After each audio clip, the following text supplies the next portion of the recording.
morning, Bucknutters. Welcome to the Bucknuts Morning 5 here on Friday, May 5th, 2017. I am Dave Biddle, and I'm very happy to be joined by the people's champ, Matt Baxendell. Bax, it's been a while since we discussed Urban Meyer's longevity, so let's do it today. Nick Saban this week signed an 8-year extension at Alabama. I think I've always thought Urban's going to stay at Ohio State as long as Nick Saban stays at Alabama. So hopefully that means Urban will stay at least another 8 years. He stayed 5 years. I thought he'd stay at least 10 when he was hired. Your take, if you had to bet your mortgage on it, how many more years do you think Urban Meyer will coach at Ohio State? I would say at least 5. He's recruiting too well right now. It's moving too swimmingly for the Buckeyes as a program in general. And if you look at the last 2 years, you almost feel like their recruiting is hitting an extra level. Like between last year's class and this year's class, there's a second gear to it where it's literally video games in the top 100. Like whenever Banks committed, we all were like, well, he's only a top 200 kid, whereas virtually every school in the country would go, that's a great pickup, right? So that's what's going on right now with Urban. And remember at Florida, his big undoing was he couldn't trust his assistants, right? Well, his flipping assistants right now are Greg Schiano and Kevin Wilson, both of whom were successful head coaches in their own right. So to me, it screams longevity and sort of him spreading out the responsibilities for the role of this program, that this is Urban Meyer's program. But he's brought in such big-name coaches and big-time coaches to help him that I think it's allowed him to coach a lot longer, unlike what we saw down in Florida. So if you ask me, I'd say at least 5 more years, but I have a feeling that he may be here way longer than the initial 10 that we had all hoped for when he was hired in the first place. Were you surprised that Saban signed this long extension? Doesn't mean has to coach 8 more years. It means if he wants to, he can. Were you surprised when you saw that? No, because everybody likes money. I mean, that's simple. I mean, you want to know the bottom line truth of it is that Nick Saban right now is in a position where he can command an insane amount of money as long as he wants to work. So, of course, he's going to take it. I mean, I haven't seen the details of the contract yet, but I'm assuming the Alabama boosters bought him another 3 mansions. And, it's a minimum of 6 statues to be built at Walmarts around the state.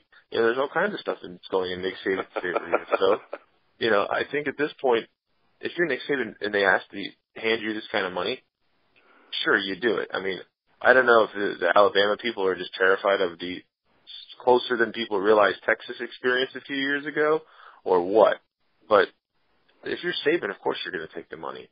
And I think he makes like something insane, like 400 times whatever, like the highest paid teacher in the state makes or something crazy. I mean, but you know what?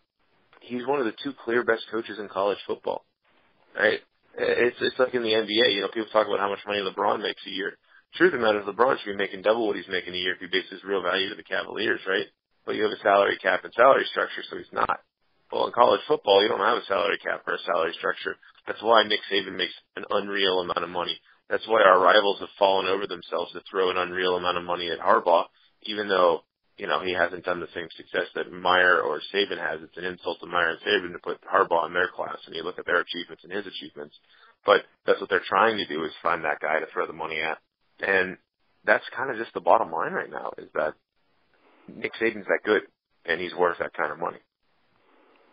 Yeah, I'll be surprised if he's there till 2024. I'm not surprised at all that he is taking a pay raise. It's just the longevity surprised me as far as if he's actually going to be there through 2024, I'll be surprised. I bet he hangs him up before then. Who knows? He is an aging man, but he is in good shape. You look at Nick Saban like 20 years ago, he looks better now than he did 20 years ago. He's like in better shape. He lost the glasses. He works out. So we'll see. If he's here till 2024, that's bad news for the SEC. But as long as Urban Meyer is at Ohio State through 2024, the Buckeyes will be just fine and then some. Hey, let's talk about the longevity of his 2 main assistant coaches. You touched on it. And you and I have applauded this coaching staff probably more than anybody when you talk about Urban Meyer's head coach, Greg Schiano as defensive coordinator, Kevin Wilson as offensive coordinator. Not even getting to like the fact that Larry Johnson's the best defensive line coach in the country. Kerry Combs is excellent at what he does. The whole coaching staff is phenomenal. Mark Pantoni, strength coach, Mickey Marotti. The whole staff is fantastic. Let's focus on the coordinators. I don't think you can get any better than what they have. Let's start with Schiano. To me, Bax, it's a foregone conclusion. This is his last year. I think a big-time program is going to snatch him up. Not like a big-time program like, Alabama, Texas, not that they're going to have openings, but a big enough program is going to snatch him up after this year. Agree or disagree? Oh, totally agree. I was shocked it didn't happen last year, to be real honest. If you look around for example, if you look around the Big Ten, Schiano is more qualified than half the Big Ten coaches. You know, you look at Rutgers and, poor Chris Ash right now, but Greg Schiano is way more qualified to be the Rutgers head coach and more successful as the Rutgers head coach than Chris Ash. You can go school by school in the Big Ten, and you probably find, I would say, 4 or 5 schools where Schiano is a better choice than the current head coach. So somebody is going to snap up Greg Schiano. I don't know where it's at.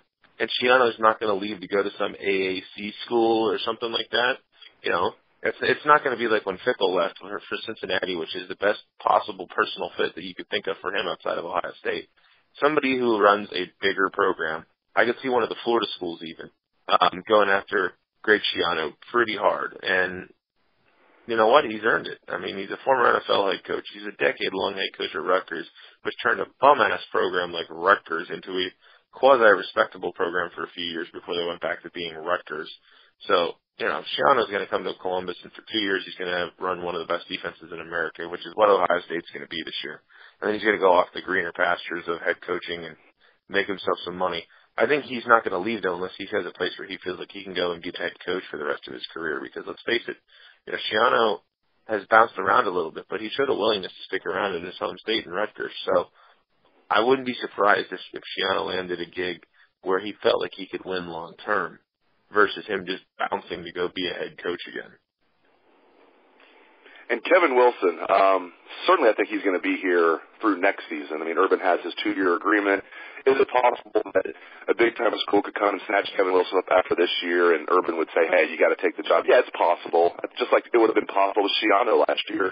I think it would have been more possible with Schiano because he didn't have, even though you and I both know what happened in Indiana was really nothing.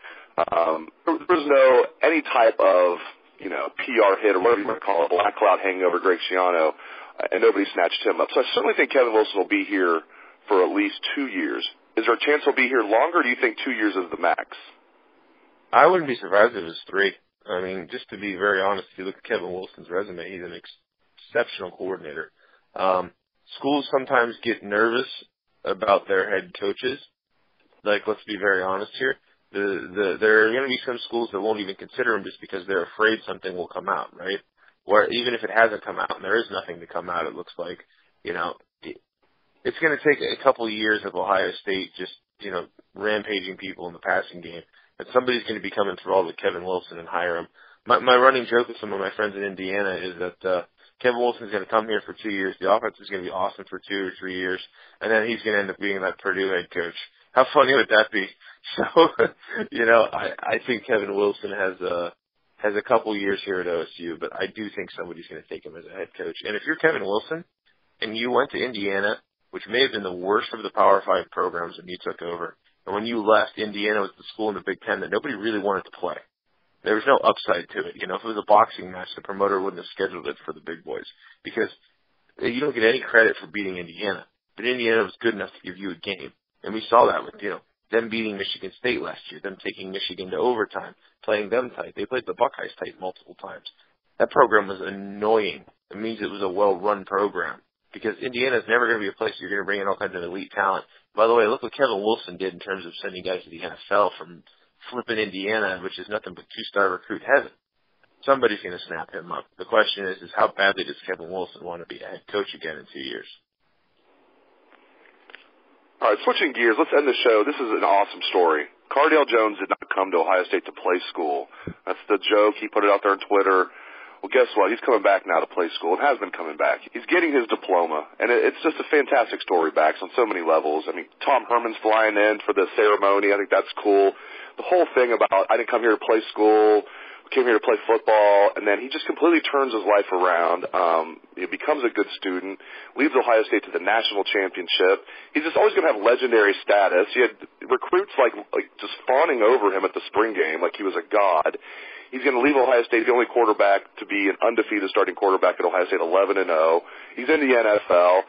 I mean, it's just, maybe I should quit my job at Bucknuts and just write the Cardale Jones book. Or at least I don't want to quit my job. Maybe take a break and write the Cardale Jones book because it's such a good book, such a great story. But just your take on Cardale graduating and just the storybook kind of situation that he's in right now. Well, it's not a book, it's a movie. I mean, let's be honest, first and foremost. I'm surprised they already haven't started production in Hollywood of the Cardale Jones story. I mean, you can see the movie starting off with an annoyed quarterback sitting there in class, bored as hell, tweeting out, "I ain't come here to play school," you know. And then that's literally the start of your movie. You know, it's like the Social Network where it shows Mark Zuckerberg sitting in class and then him running through campus, right? Because it'll be Cardale Jones running sprints at the Woody Hayes Center for like 2 years after the "ain't come to play school" tweet, right? So, but you're right though. The whole thing is an unreal amount of credit goes to Cardale Jones for what he did to fix himself. Because if you remember the first spring game when Urban Meyer was here, Cardale Jones didn't get a snap. And usually that means when there's a new coach, it usually means, yeah, so about you ever playing here. That's what that usually means. People forget that. Cardale Jones didn't take a snap in his first spring game under Urban Meyer. And Urban said it's because he wanted to get Braxton and Kenny more practice, right? I was sitting there chuckling about it at the time, like, well, Cardale isn't going to be here very long. Turns out that was wrong. And thank God it was wrong. Because Cardale Jones, like you said, undefeated, national champion, NFL quarterback. You don't get a better story than that. And the fact that he's going to get his diploma just adds to the story. So it's a big congratulations to Cardale Jones, and it's an awesome story, and it's the kind of thing that we need to talk about more. This is a kid who came from a poor part of town, and has a story of a kid overcoming a lot of different things, and now he's a dad, he's an NFL quarterback, and he's getting his degree, which is why he said he came back his senior year, was to show kids he could get degrees. So this is a mission accomplished for Cardale Jones in more ways than one. Technically his junior year, but he was like a sixth-year junior when you count the prep school route. But yeah, pretty much a senior year. Yeah, he was like grandpa on it. He could have come back as a seventh-year senior if he wanted to, but he made the right choice. He went pro and was taken in the fourth round by the Bills. I thought that was a good situation for him. We'll see what happens with their new coach and new management there. But great stuff as always out of the People's Champ, Matt Baxendell. Really appreciate it, Matt, and appreciate all the listeners out there for tuning into the show. Hope you have a great day and a great weekend. Let's hear some Buckeye swag, best damn band in the land.